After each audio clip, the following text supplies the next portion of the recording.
actually touch on that during the talk. There's a whole slide dedicated to that, so I'll save it for then.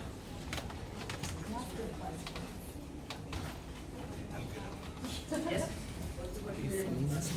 What's the question I'm most proud of making? So there are 3 of them actually. They're all geo, whether you like it or not.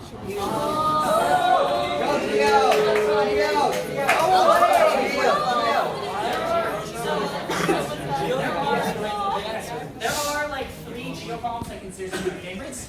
2 of them are late Carnegie-Mellon problems that you probably won't recognize.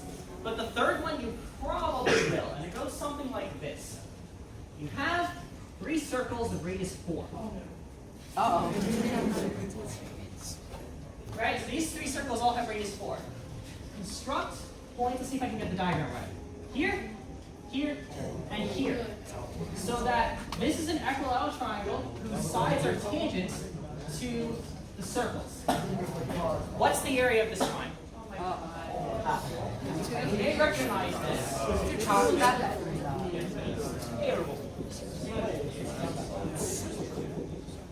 It's that high.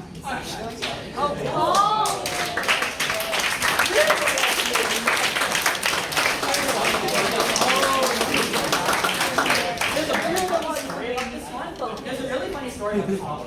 So, I wrote this, guys, I wrote this within the first few weeks of my freshman year in college. In particular, what happened was, okay, thank you. Oh, I don't need this, this projector. Nice, okay.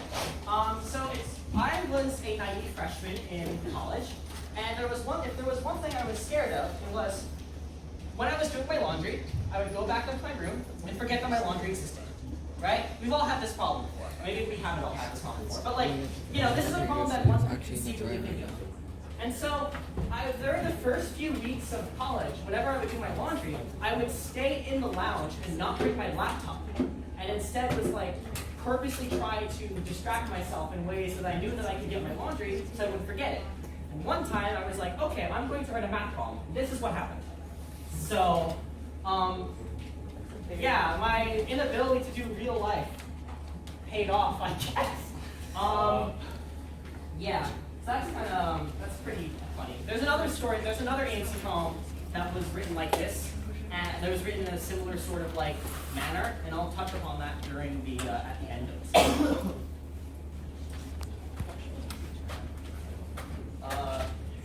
So we'll probably have time for 1 or 2 more questions before we get going, if anyone wants to ask any.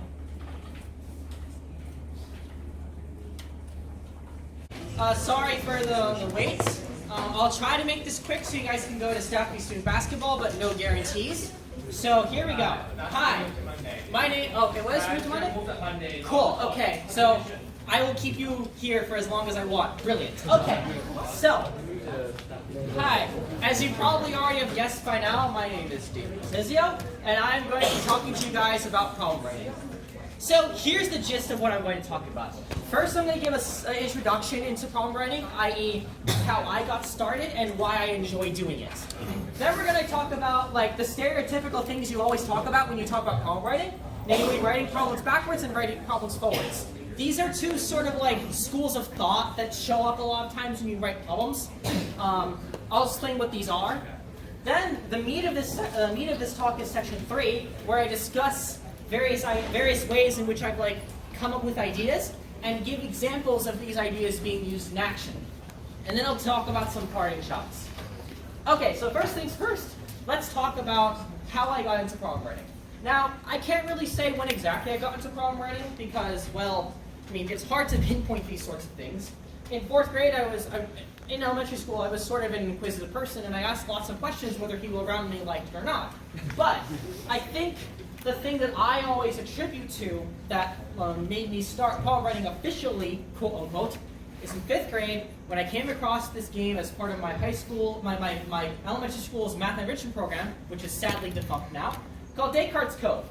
And most of you probably have never heard of this. It was developed in the spring, it was released in the spring of 2005 by Johns Hopkins Center for Talented Youth. And the basic idea is as follows. You are shipwrecked. You capsize, you do whatever, and you get on this island. And this island was once inhabited by René Descartes. Can you traverse around the island, solve math problems, and build a means of escape? there are 6 CDs for this.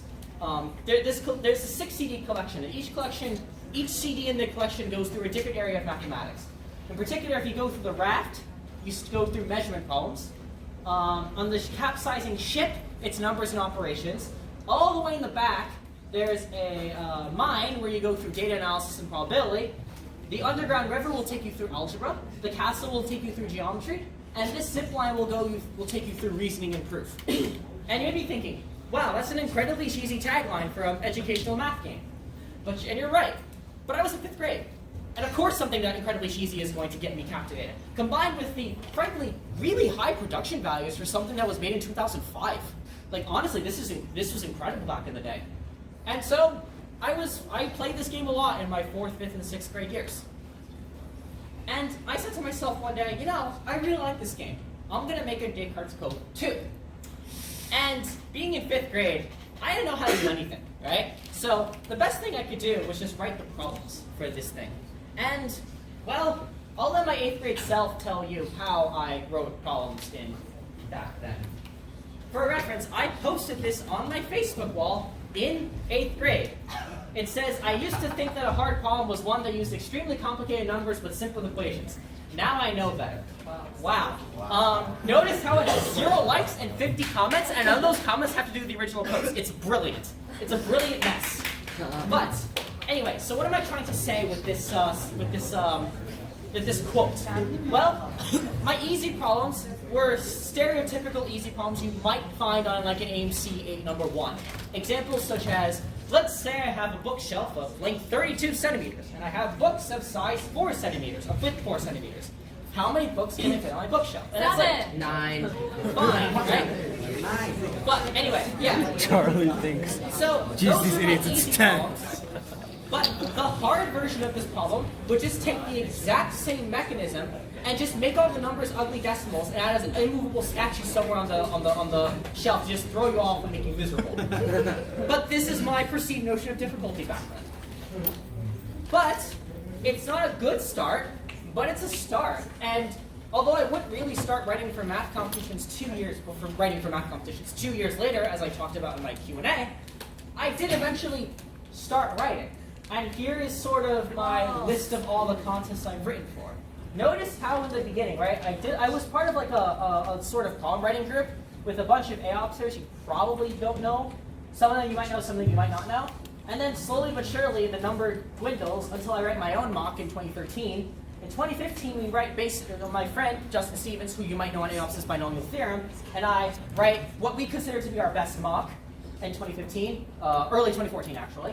And then I write for the NIML, which is the sadly defunct math contest, Carnegie Mellon's contest, and now the AMC's a normal local. So that's kind of my jam.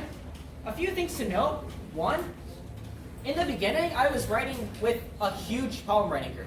And for me, as someone who, you know, got a 2 on the Amy in my freshman year, this was like really good for me in the sense that I could just propose problems and not have to worry about, you know, where they went or whether they were good or what difficulty they were, stuff like that. I could just kind of do what I wanted, and well, I threw these like softballs for people to just whip at and see whether they liked it or not.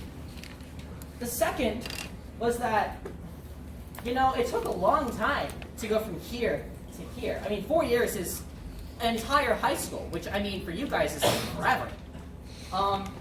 But that I'd argue that sort of length was necessary because it gave me the confidence to propose problems to these legitimate math contests, these 4.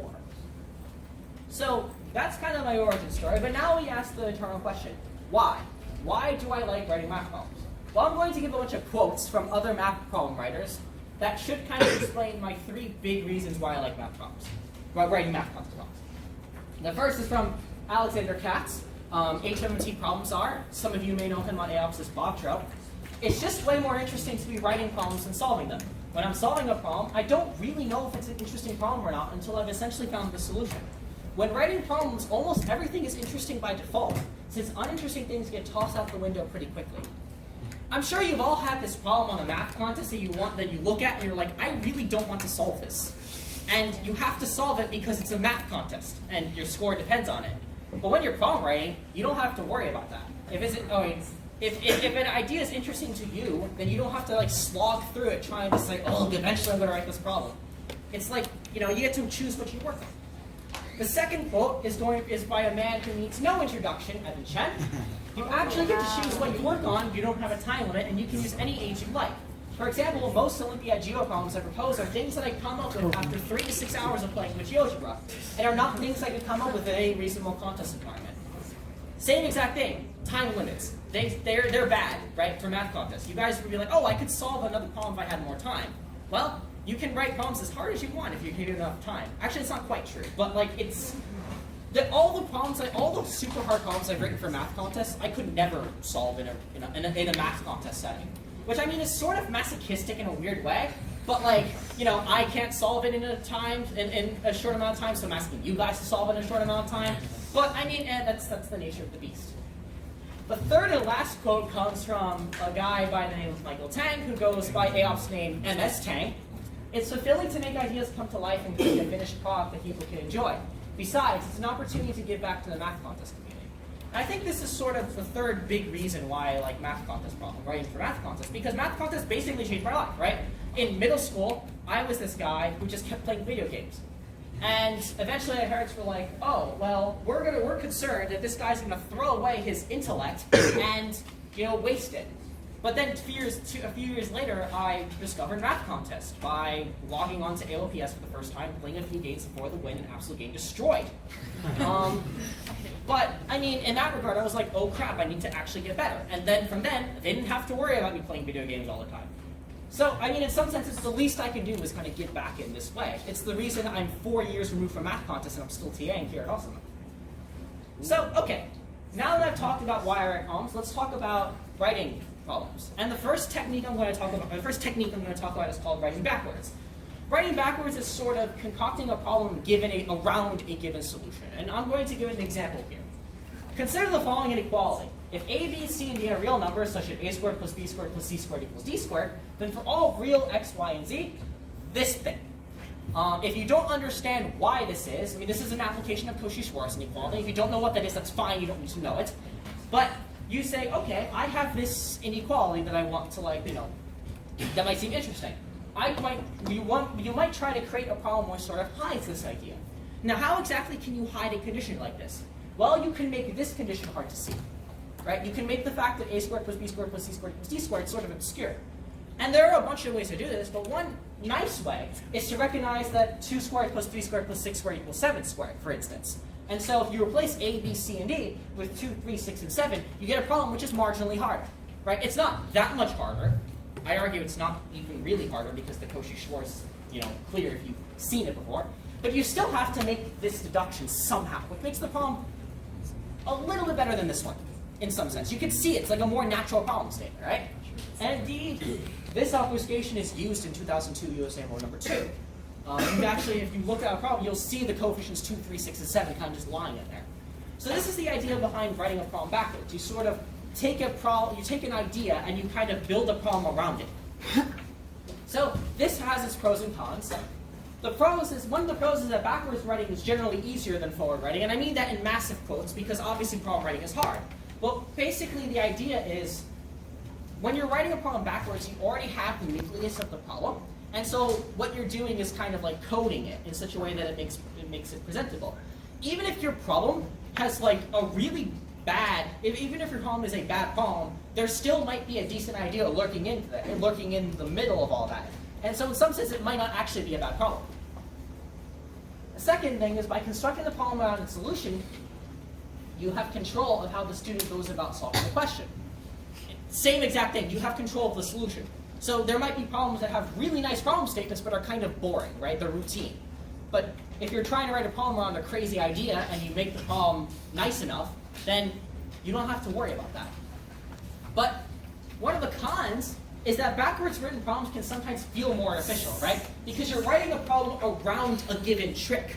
And so if you're not careful, and this is a huge caveat because it is entirely possible to make good backwards written problems, you can get something like this.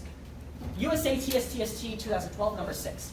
Positive reals x, y, and z satisfy product plus second symmetric sum equals first symmetric sum plus 1. Prove this. And I'm not claiming this is a bad problem. This could be perfectly fine as a contest problem in 2012, but inequality is more popular. But it doesn't look appealing. And that's like one of the big draws of contest mathematics. Again, as I said, sometimes there's a problem on a contest and you're just like, ugh, I don't want to solve this. And sometimes this might happen. Of course, we all have different philosophies, and some people like making the central idea behind the problem more important than making the problem presentable. But I'm personally the other way around. That's just me. And everyone is different. That's perfectly fine. It's just this is a thing to keep in mind. The second thing we're going to talk about is writing problems forwards. And here, writing problems forwards is essentially like miniature math research. You have an interesting idea, let's explore it. And I'm going to give an example. It'll be a weird example, but it'll all come together nicely in the end. You're browsing Reddit one day, and you decide to look at the sidebar of a post. This is old Reddit, vintage Reddit, 2016 Reddit. And you realize, okay, this has interesting nugget of information. It tells you two things. It tells you the total number of points, which are defined as upvotes minus downvotes, and it tells you the percentage of people who upvoted. But what it doesn't tell you is the total number of people who upvoted, which is like a reasonable thing to put on a sidebar like this. And so you could say to yourself, it strangely doesn't list this total number of people. Can we backsolve for this quantity using the given information? And if you think about it, the answer is yeah, well, obviously. If 94% of people upvoted, 6% of people downvoted, so 94 minus 6 gives the percentage of people who 94 minus 6 is the percentage, and you can kind of divide by that to get the total number of people who voted. I'm being sort of vague, but you can do the math, right? But actually, my you can do the math statement is sort of a lie, because you probably actually already have done the math. You see, this happened to me. This is too specific of a story for it not to happen to me. I browsed Reddit one day, and I was like, I looked at this sidebar, randomly thought to myself, it'd be weird. It's weird that it doesn't contain this piece of information. Backsolve for that piece of information, and it's like, this is actually a nice, I haven't seen this problem before, given its difficulty. Maybe I should submit it to the AMCs whenever I get the chance. And the punchline, which you can probably see coming, is that I did. And that's how I got Reddit onto the AMC.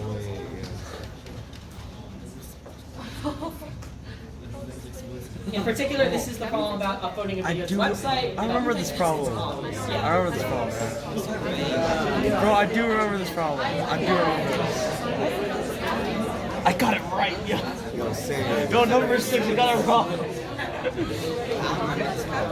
Alright. Let's keep going. We're kind of pressed for time. Guys, we're kind of pressed for time.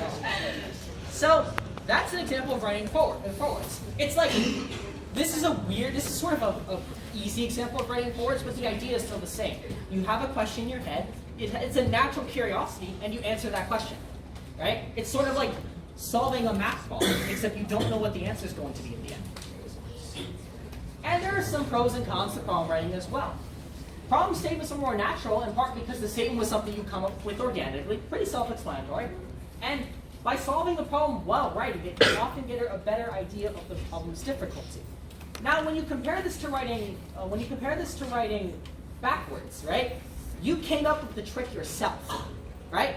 So it's going to be harder to judge the difficulty of that problem because you came up with the idea yourself. Again, you probably have all seen these problems that have one-line solutions, and you're like, how in God's holy name could I have thought of that? And, the problem proposer might think it's easy because the trick is easy, but it's sort of hard to kind of judge problem writing differently, right? There have been these times when, an AMC number 8, for example, ends up being much harder than than we think it is. This just happens because this is adult minds and contest minds think very differently. So this is something just to keep in mind. And the cons, you don't have as much control over the solution, meaning that the problem may be boring to solve, again, as I stated earlier. And it's much harder to write problems when you don't know what the end result is, right? Even in a proof-based contest in particular, right? If you're just saying, I'm going to look at this configuration and see what interesting things I can come up with geometrically, you literally don't know what the end result is going to be. And so the problem is 10 times harder. Imagine if you had a USAMO problem where the proof statement is just not there, right? I mean, that would be an ambiguous question, but like the same idea sort of holds. You don't know what the end result is going to be. And in some sense, these are harder, but they're also kind of like really rewarding, right? Because you get to say, I came up with this, I discovered this thing, and I get to claim it as my own, which is kind of really nice. Okay, any questions so far? So let's talk about getting the ideas. So getting the ideas is sort of a weird section. So I'm going to first talk about how do you come up with problem ideas. This is like the classical question. There is a problem on a math contest, you solve it, and you're like, wow, that was an absolutely amazing problem. How in the world did the proposer come up with this? And so, this is a natural question to ask. And what is my answer to such a question? I have no idea. Like, I literally have no idea. I don't know what I'm doing half the time. It's great. And you may think this is just me kind of writing this question off as being lazy. Me being lazy. But this isn't really true, because if you ask like any artist, like any webtoons, and any webcomic person, like how do you come up with your ideas, they'll come up with the same thing. And I actually quote Bruce Resnick, who wrote for the Putnam in 1983 to 1985. So how do you sit down and create a Putnam poem? Let's apply Polya's rules and generalize the question. How do you sit down and create? This is a very difficult and personal question. It might not even have an answer. Our romantic culture tends to identify the results of algorithmic thinking as mechanical rather than creative. In the end, you do everything you can, rely on the rest of the committee for inspiration, and visualize 2,000 fresh minds on the first Saturday in December, eager to be challenged. So, yeah, you may think, okay, let's just give up and move on. But in some sense, this is kind of what makes problem writing really good. Because if there were an algorithmic way to write good, high-quality problems, then there wouldn't be so much complaining about the problem quality of the AMCs every year. So, in some sense, writing a good problem is a very special thing. But how do you do it? If, some people are better at writing poems than others, how exactly do you do it? Again, I can't really give you an answer to that, but I can sort of give you some ways in which I have done these in the past. That's what I'm going to do. I'm going to first start off with a headline. Stop trying to be creative. Now, this is an article posted by 538 in 2015. And you're thinking, wow, that's a really bizarre headline. What do you mean by stop trying to be creative? Let me explain. The article is about, the main example of the article talks about a game called, an experiment called Pick Reader. And what's Pick Reader? Well, you start off with a bunch of blobs. There are 15 of these things. You pick one of them. In the case of the next picture I'm going to show you, you pick the middle one. And then what Pick Reader does is it sort of like makes this the parent, and it generates 15 new guys that are sort of like derivatives of the original. You keep doing this inductively, and at the end of the result, you might get something nice. Now, I know what you're thinking. This is a truly random process. How is it even possible for anyone to ever get something that would actually resemble art? And well, apparently it happens all the time. These are a bunch of examples of images that resulted. Well, granted, these are like these are colored after the fact. The original pictures are in black and white. But the same idea holds. How exactly do you get these images that look so nice and so like non-machine made, even though they are actually machine made? But that's besides the point. So the author of the article tries to do this herself. She starts off with a picture that looks like an alien face, right? Slowly but surely, she's like, okay, I'm going to start trying to see if I can get this alien face to work out. But over time, the eyes of the alien face start shifting downward and downward. And before you know it, you actually have a picture of a car. That's this picture right here. And this person thought that he had the lottery. But it turns out the same exact thing holds. In a bunch of these pictures, the starting result was very different from the end result.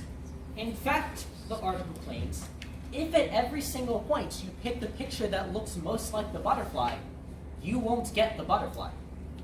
And this is sort of a weird paradox, but it essentially talks about the myth of the objective. And this is a weird thing, but essentially says, if I say, okay, I'm going to write a problem that involves an interesting use of the Cauchy-Schwarz inequality. So what I'm going to do is I'm going to give myself a sequence of steps, and in the end, I'll come up with this result. You're not going to get the most interesting problems generally. Like, the the way that I like to think about problem writing is that problem writing is 80% luck and 20% knowing how to utilize that luck. So it's, on the other hand, right, like that 20% knowing how to utilize that luck is actually pretty important, right? You don't just like start at like a random math problem and waddle around via a random walk until you get something interesting. You have to like position yourself in such a way that you get something, the probability of you getting a good math problem increases. But how exactly do you do this? Here's the answer. Well, here's a bunch of answers. Focused creative efforts. Well, it's usually not a good idea to stare at a blank piece of paper in the hopes of something amazing will magically appear. If you, basically off the same idea as before, if you sit down and take yourself, I am going to create an interesting math problem. That's not going to happen.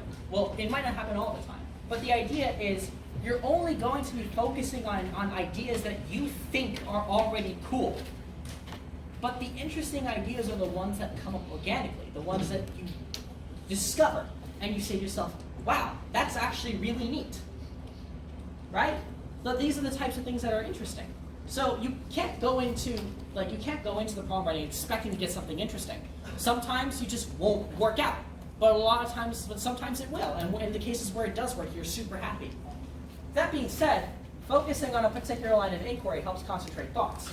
While you might not necessarily say, okay, I have a problem, I want to write a problem that involves the Cauchy-Schwarz inequality, at least starting off with like an algebra problem, and at least thinking about problems within this realm will still get you somewhere better.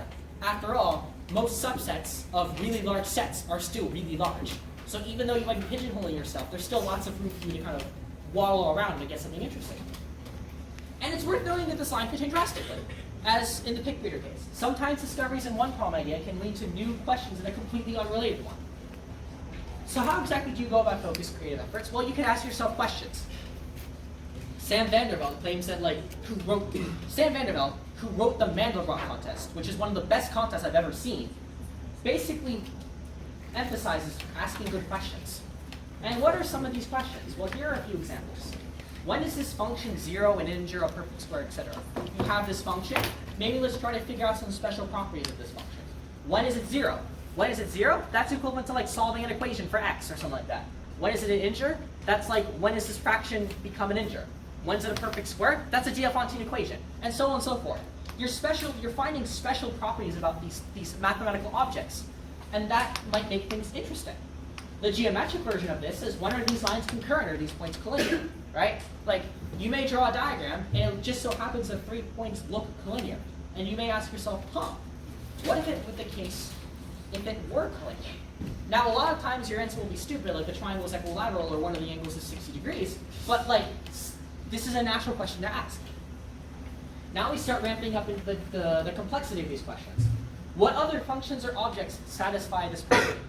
There's a classic trope in functional equations that the way you derive a functional equation is you take a statement that's true and just slap a bunch of f's onto it. And in some cases this is actually true, but what you're doing is you're saying, okay, I have this identity that holds true if the function is f of x equals x, but are there any other functions which satisfy this property? Sometimes you get functions which literally only have that trivial solution. Sometimes you get IMO shortlist A6s, which are really, really weird. And there's one in particular that I'm thinking of that's super weird. What happens if I relax or impose a certain condition? Classic example. Given a set with n elements, how many subsets are there? Well, this is a pretty easy question. The answer is 2 to the n. It's not interesting. But what if, for example, I add the condition that no 2 elements in your set are consecutive? Now, a lot of you will still know the answer to this. It's related to Fibonacci numbers in some weird way, but it's still a more interesting question. And you could generalize this further. How many of them have only evens, or how many of them are there such that the difference alternates between even and odd? I just made up those off the top of my head right now. There are lots of things you could go in this direction, and one of them might actually yield a nice combo problem. But 99% of them might yield case refreshes. I don't know. Can something which is used in one context be applied in another? This is a really weird example. I think it's best if I give an example, if I give a specific concrete example of this, which I'm going to do. So I'll talk about this one later. And finally, does this overarching theory have a special case which behaves nicely? And as an example of this, right, you could have a geometric figure, which, for example, there's some property which might hold if your quadrilateral is an arbitrary cyclic quadrilateral. But if your quadrilateral ends up being an isosceles trapezoid, that extra symmetry might end up giving you even more nice properties. And there are other examples of this too. Integrals are like continuous versions of sums, or actually the other way around if you really think about it. All these types of things.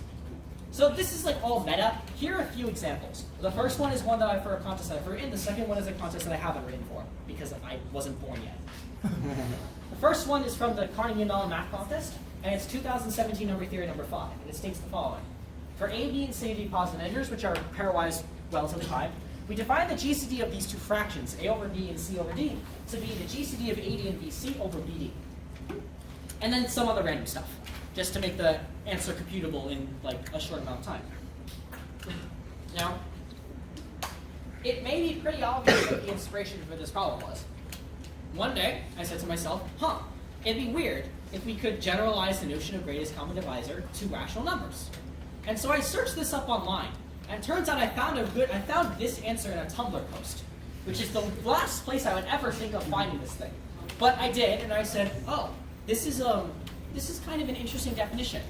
I wonder what sort of interesting consequences come from this.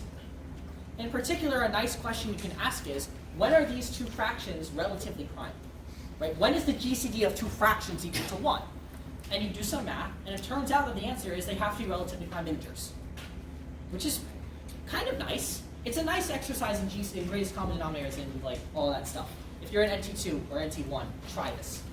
And so the rest of this is sort of like, but okay. In particular, this fact combined with the fact that GCD is multiplicative allows for a complete characterization of the GCD of two rational numbers.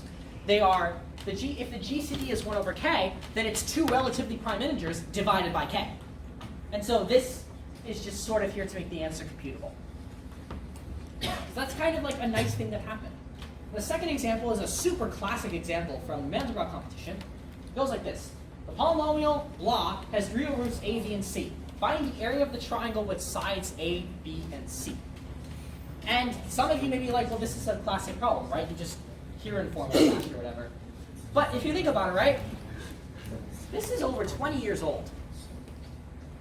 Where back before math contests were like super popular. I mean, they were popular, but not to the same extent they are now. This is a very novel idea to consider. Right? In particular, this is going at the what happens if I relax/impose a certain condition constraint. In particular, what if the sides of the triangle are constrained, quote unquote, to be the roots of some polynomial with nice coefficients? What happens with this? And it turns out something really, really nice happens. This answer is actually computable, which isn't obvious at first glance. Again, if you haven't seen this problem, I highly encourage you to do it. It's like a really nice problem. So these are sort of like two examples of this sort of thing. Okay. Next, we're going to talk about non-competition mathematics. Several contest problems, actually surprisingly more than you would think, are inspired by higher mathematics. Mathematics that other people tons of years ago have done, and people are just kind of purposing for the sake of contest mathematics. In particular, some ideas which are normally proof-oriented have special cases which are computational, and some ideas which are normally undergraduate plus level have special cases which are elementary. And so, Sam Vandervelde says, so go ahead and learn what Conway's serial numbers are all about. We won't necessarily have problems on precisely this topic, but who knows? Perhaps you will mentally file away some particularly fascinating aspect of the theory, which will then play a key role in the development of your ideas at a later date. So, okay. This warrants some examples. I'm going to give 3 examples. The first example comes from the CMIMC computer science exam. Consider an undirected connected graph G with vertex set V1 through V6. Starting at the vertex V1, an ant uses a DFS algorithm, I'm going to say what that is later, to traverse through G under the condition that if there are multiple unvisited neighbors of some vertex, let's say the ant has to choose between V sub 3 and V sub 5, it's going to choose V sub 3. This is guaranteed. How many possible graphs are there satisfying the following property? For each I between 1 and 6, the vertex V sub I is the ith new vertex of the ant traverses. So, what exactly, okay, as you can probably guess, this was inspired by a CS, like computer science stuff. It's on the computer science exam. In particular, it was inspired by a homework problem I had to do for a computer science class I took back in my junior year. First, I should probably mention what a DFS algorithm is. This is taken from the course notes for the course. An example of DFS on the graph where the out edges are oriented clockwise, 3 from the left. You start at the vertex S. You then traverse down the graph as far as you can possibly go. First to A, then to C, then to E. Right? That's these vertices over here. You start off at E, but now you're stuck. You can't go down any farther. So you backtrack, and you say, okay, can I go any farther from this vertex? Yes, you can. You go to F. But now you're stuck at F, so you go back. Have I visited everywhere from C? Yes, I have to go back even further. Do I have unvisited vertices from A?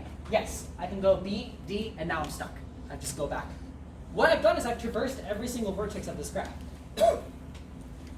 And yeah, this is an example of what a DFS. So how does this relate to the class I was taking? Well, the class I was taking was about, it's called Parallel and Sequential Data Structures. It's 15210 for those of you who are familiar with CU's curriculum. And there was a problem that was specifically called Bridge Lab, and the idea was to construct an algorithm that would find bridges in a graph, whatever that means. I don't need to tell you what bridges are because it doesn't make a difference in the problem statement. So I'm notoriously bad at algorithms. Combo is not my thing.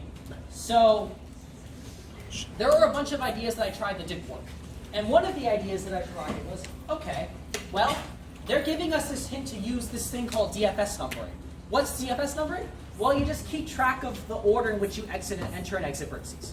So in this case, S would get a 1, 2, 3, 4, and then 5, 6, 7, 8, 9, 10, 11, 12, 13, 14, 15, 16. You keep track of two numbers, the time step which you first enter the vertex and the time step which you last leave the vertex. And so I said to myself, okay, well, this problem, they want me to use DFS numbering to solve this problem. So here's what I'm going to do. I'm going to run my DFS algorithm on the graph that I'm given, retrieve back the DFS numbering, and then solve the problem. But there's one big issue with this, and it's that somehow it relies on the fact that knowing the DFS numbering is enough to recover the original graph.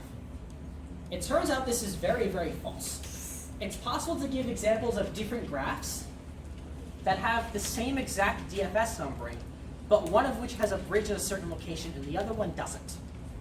And this seems like really bad news. But if you think about it, this function, mapping graphs to DFS numberings, is not injective. And whenever you have a function that's not injective, that makes for a possible combinatorics problem. How many possible graphs map to a specific instance of the DFS numbering? And I realized this, and I'm like, wow, this might actually yield a good math problem. It took me 2 months to solve, but like, it yielded a good math problem. And of course, this isn't the exact same problem, right? If you notice here, right, like I only look at the time sets in which they enter and not the time sets which they exit. So in some sense, I had to change the problem, but in the end, this is basically the best combinatorics problem I've ever written, I think. It's also the hardest, or the second hardest. I'm not sure which one. Anyway, so you may be thinking, oh, this is CS, right? CS isn't exactly higher level math. I mean, it is in some sense, but like high schoolers regularly compete in computer science contests. This isn't really anything new. Which is where the other two examples come from. The other two examples come from a really esoteric subject known as real analysis, which is basically calculus on steroids. You basically, all those things you learned in BC Calc that you didn't prove, yeah, in analysis you prove them. Which can either be heaven or hell depending on how you look at it. And so this is like a very epsilon delta arguments are like super non-contest mapping, right? So how exactly do you take something that's literally built around a thing that isn't in contest map and turn it into a contest map problem? Well, there are two examples. Here are two examples. The first one showed up on the AINE a few years ago. Actually, about a few years ago in 2018. And it's this one. Find the number of functions f from 0, 1, 2, 3, 4, 5, 6 to the integers, such as f of 0 equals 0, f of 6 equals 12, and this condition for all x and y in 0 through 6. Now, if you are familiar with analysis, you will instantly know the motivation for this problem. In particular, this condition means that f is so-called by Lipschitz. whatever that means. Actually, this is exactly what bi-Lipschitz means. You can bound the difference between f of x and f of y by constants above and below, by the constant times the difference between x and y. More often than not, you might be slightly more familiar with the Lipschitz condition, which is what happens when you just deal with this upper bound. And why do we care about this? Well, in analysis, we care about continuity. We care about functions being continuous. And no, we don't define continuous functions as you can draw them with your pencil. That's smooth. Continuous functions are very, very different. But in particular, it turns out that this condition implies that f is continuous. If you have a function defined from r to r, the real numbers to real numbers, which satisfies this condition, you know that f is continuous via an epsilon delta argument. In fact, you know something stronger. It's uniformly continuous, whatever that means. And so Lipschitz functions are studied a lot in analysis. And so in particular, the summer after my freshman year, I was like, okay, well, let me see if I can try to deal with Lipschitz functions on the integers. And after some experimentation with the constants, I came up with this problem, which ended up being a little bit faster than I anticipated in my original solution. I missed one of the cases. Thanks, Evan, for catching that. But it's fine. The second example is a little bit more recent. It's Arma local. It's this guy. It is given that there exist real numbers a0 through a18, such that sine squared 10x over sine squared x is equal to a0 plus a1 cosine x plus a2 cosine 2x plus plus a18 cosine 18x for all x with sine of x not equal to 0. Compute the sum of the squares of the coefficients. Now, this one, I cannot explain where this comes from. Like, not in the way that would be like in order to fully understand the required math, you need to understand where this comes from. You need to take like 5 analysis courses. In particular, this was in the 5th analysis course. This, in particular, this was a homework problem. This was a lemma on a homework problem for one of my courses. In particular, you sort of need this expansion whenever you deal with something called the Feher kernel, which shows up when you talk about Fourier series, whatever those are.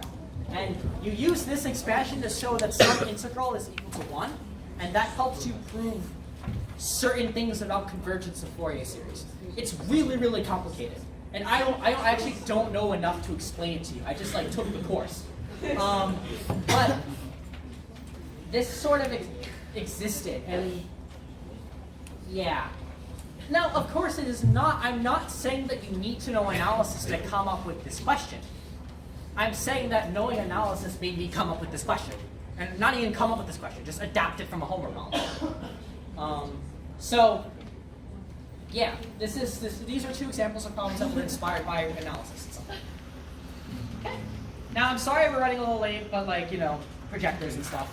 So, let's talk about other contest math problems now. Other math contest problems can be great sources of inspiration.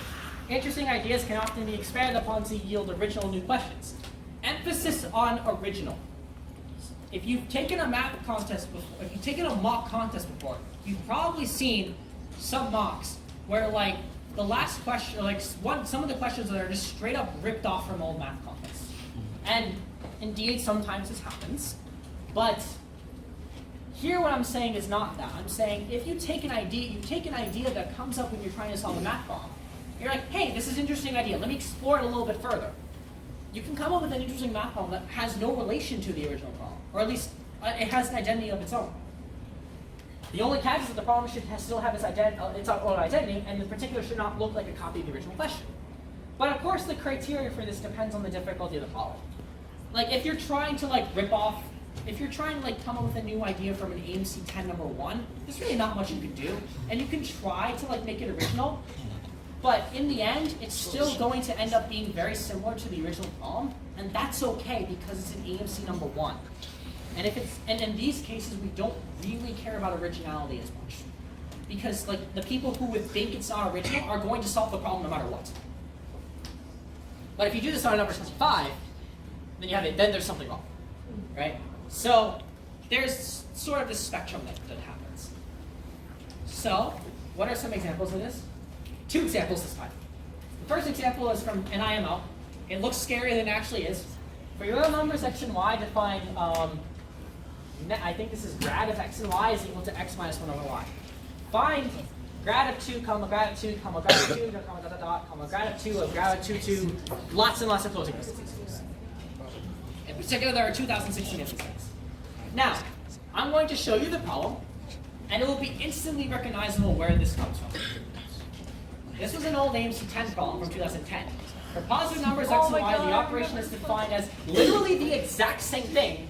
What is the same thing, except with 2 of these spades instead of 2016? And now it is immediately obvious where I got the problem from. In particular, I saw this. I computed 2, this spade of 2, 2, and spade of 2, spade of 2, 2. And I realized there was a pattern going on in the numbers. So I proved it with induction. It's like not hard to prove by induction. And so, I got a new problem. I proposed it to the email. In particular, notice how this problem looks very similar to this one, but it still has its own identity, right? There's still something here that differs it from this one, namely the generalization of a pattern that is not so obvious when you do this. Right? So this is like an extreme example. Like this is, I think, the closest you can get to having problems that are like similar but different. The next example is a lot more of its own identity.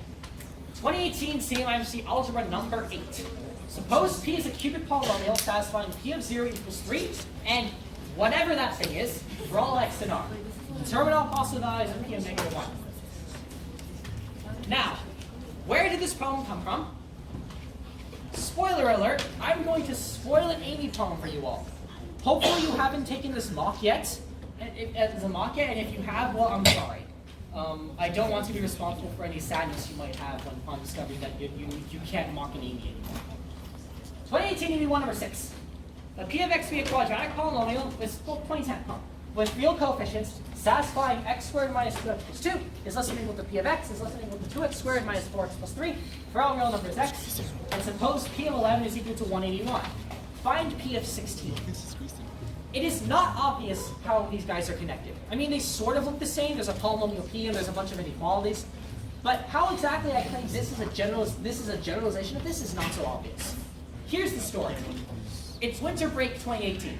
I'm at a Starbucks, procrastinating on whatever I was supposed to be doing. I think it was RU applications or something. I look at this problem. I don't remember the context. This problem is actually kind of boring. Here's the solution to this problem. Hence, I'm going to spoil it. You write these in completing the squared form. This guy is x minus 2 squared plus 1, and this guy is 2 times x minus 2 squared plus 1. So what that tells you is that both of these parabolas share a vertex. And so one parabola is like this, and the other parabola is like this. What that means is that P of x also has to have that vertex. And now you use P of 11 equals 181 to find the coefficient, and you're done. That's kind of boring. Why is it boring? I'm not saying it's a bad problem. I'm saying it's boring. Why is it boring? Because of the fact that the parabolas share a vertex. That raises a natural extension. Is there a formulation of this problem that occurs if the parabolas don't share a vertex? Like if you have a parabola like this and a parabola like this, can you still solve this problem? The answer is yes, you can. It's a little bit more interesting. And in particular, observe that the natural condition would be, like the natural extension would be that the graph of P lies in between the graphs of like the 2 other cubics, which is equivalent to this product being negative. Because if it's negative, one of these differences is positive and one of them is negative, which means that the graph of P lies in between the graphs of this cubic and this cubic. Hence the extension. The reason we decided to go with cubics instead of quadratics is because we realized that in the quadratic case, you could just solve for the intersection points of the 2 quadratics, and then it's basically the same as this, just a little more computational. But there's a theoretical solution, which is actually really interesting. It's not hard. I mean, sure, it's number 8, but it's not like ridiculously difficult. But it's really nice, I think. Any questions about this so far? We're almost done. Now here's the part where I kind of brag a little bit. I'm going to talk about some problems in this year's AMC. I'm doing this on purpose for 2 reasons. 1, so I can get a crowd reaction, and 2, because I feel that knowing the origin stories behind contest math problems of the AMCs, I think is good for contest mathematics as a whole. Because a lot of people see the AMC as because a lot of people end up seeing the AMC as this like entity that just spits out 5, 6 contests every year, and there's nothing you can do about it. And technically, there is nothing you can do about it, but the people writing these contests are human, and these problems have stories. And so, what I want to do is I want to share some light on some of the stories. These stories are not super interesting, but one of them is, but the other one isn't. But I do want to talk about like what I thought about these problems and my reaction to these problems. And in particular, your reaction to these problems. Okay? So the first one I'm going to talk about is from this year's 10A, not the 12A. And it's a problem you either really, really love or really, really hate. It's number 24.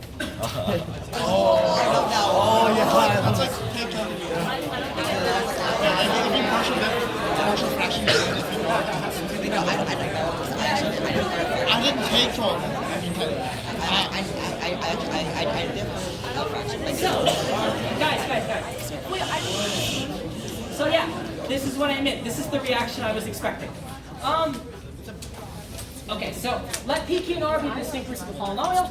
It is given that there exist real numbers A, B, and C, such that partial fraction decomposition for all x not in P, Q of R. What is 1 over A plus 1 over A equals 1 over C? So there were 2 common reactions to this problem. The first common reaction was, oh wow, this is really scary, I'm just going to skip it.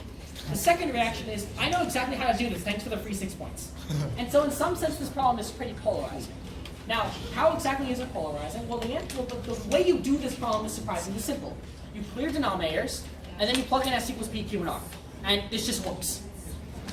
It's not obvious that this works. You have to do some continuity stuff to get to be rigorous about it, but it works. This is like a common method of partial fraction decomposition that's taught in like AP calculus classes. And so, it may surprise you to know that I wasn't expecting this problem to show up here. I was actually expecting this to be a mid-AMC 12 problem. In particular, because the reason I proposed this problem was not because of its groundbreaking new ideas, but because I thought it was cute. Like, if you think about it, in contest math, you usually, whenever you do partial fraction decomposition, you're always working with like known denominators. I've never seen a contest math question, or at least at this level, where you have to work, where you don't have to work, where you don't know what P, Q, and R are, you have to reason with these things abstractly. And so I thought, this is perfect for an AMC, right? And so my reasoning for expecting this in like the middle of the AMC 12 was that I thought this was a technique that people would know. And so this is like a nice middle level problem using techniques that people know. Turns out most people don't actually know this topic. Read up on the heavy side cover-up methods for doing partial fraction decomposition. It makes this problem much easier. Yeah, and of course the 1 over A plus 1 over A equals 1 over C is just to make the Vienna's computation super nice. Okay, yeah. So that's one problem. The second problem I'm going to talk about has an interesting backstory to it, very similar to the backstory from the equilateral triangle AMC 12 problem. This was on the AMC 10B and the 12B, and general reactions to this one were pretty positive, which I was not really expecting, but like, I was happy with. It was number 20 or 23, depending on which contest you took. Points A and B lie in a circle omega in a plane. Suppose that the tangent lines to omega at A and B intersect at a point on the x-axis. What's the area of omega?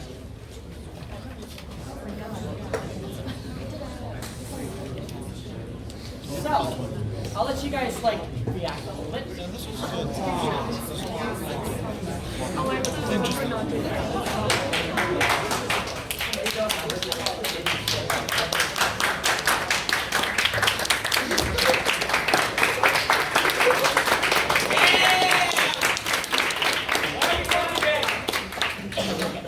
So, what's the backstory behind this problem?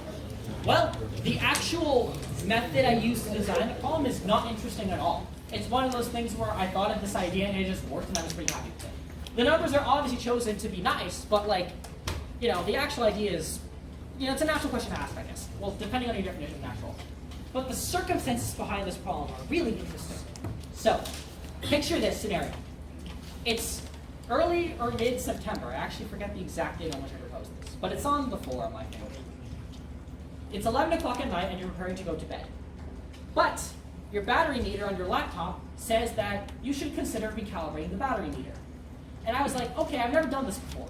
Let me just try it. I'm just going to go ahead and recalibrate the battery meter, and then I'll go to bed. But what does exactly does recalibrating the battery meter do? Well, here's what it does. You keep your laptop charged, right? But the laptop doesn't put the energy to the battery. So the battery naturally depletes from 100 to 0.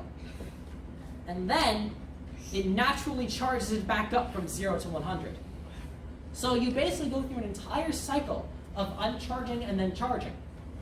Remember, this was at 11 o'clock at night. This thing took like 3 hours.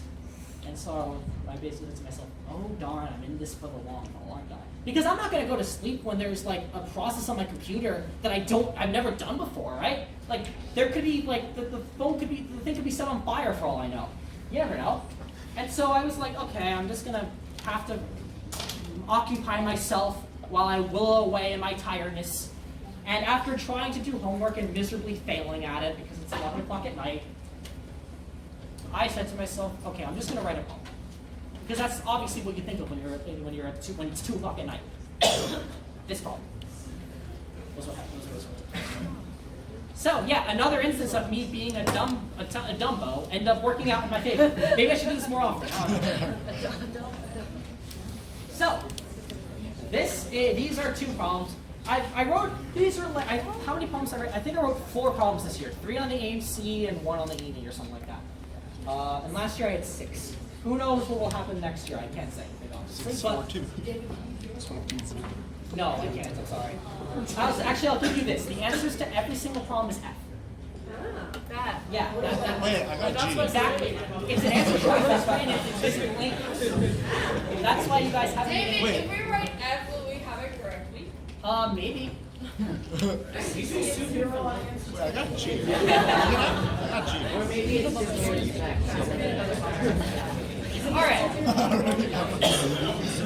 So, now that we're almost done, let's wrap things up by talking about some, parting shots.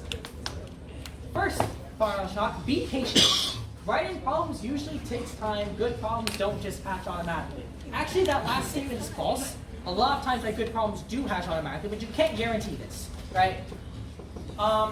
So, in particular, yeah, you can't expect a problem to just magically pop into your head. Sometimes it does, but sometimes it doesn't, right? And you shouldn't get disappointed if it doesn't show up. That just means you have to think a little harder. Don't pigeonhole yourself into writing only good questions, especially when you're just starting out. Problem writing is an art, and just like problem solving, it takes a good amount of practice to master. I quote our esteemed Algebra 2.5 professor Matthew Babbitt, "It's okay to write bad problems. The more bad problems you write, the more problems you write, so the probability that you write a good problem eventually increases." And of course, this is like a mathematician way of expressing the result, but the idea is there, right? I think Evan basically said the same thing once, Evan Chen. I think he said something like, the first time I proposed an Elmo problem, it was really contrived, my solution was overly complicated and it had a hole, right? But eventually, he got on to proposing USA 103s, so stuff happens. Know your strengths and weaknesses as a problem writer, and constantly look to both emphasize the former and work on the latter without being too unrealistic. What do I mean by this? Well, all of you guys have specialties and you all have weaknesses. In my case, I like geometry, and I do not like combinatorics. And there are some people who are feverishly the other way around. I'll go to you.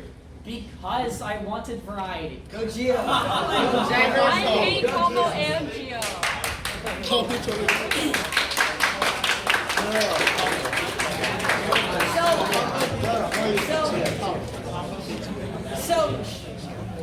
So if you look on my website, shameless advertisement, you can find a list of most of the problems I proposed for math competitions. And what you'll find is that there are 20 combinatorics problems, 40 number theory problems, 60 algebra problems, and 90 geos. So, yeah, as you can expect, I do write a lot of geo, but that's because I'm good at writing geo, I think. Which means, and what that means is, I know that if I write a geo problem, the probability of me getting a good result is higher than with other subjects. But I understand that, and what that means is 2 things. One, that I should try to work on, if I'm going to propose a hard problem to the ENE, it's probably going to be geo, and I can focus on writing hard problems for the ENE that are geo. The second thing is, I know that the chances of me writing a good common problem are smaller, but as you saw with the CMIMC question, they're not 0. And you can improve. Look at a certain IMO gold medalist. He went from being like really, really bad at Geo one year to writing a bunch of USAMO Geo problems the next year. So this thing happens. Collaboration is useful. Having other people try your problems and/or suggest improvements can be a great way to improve both the problems and your intuition, right? This is pretty self-explanatory.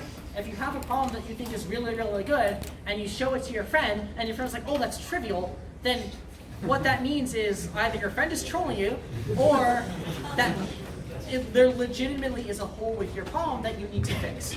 And that's fine. That just means that you have room to improve. And last but not least, have fun.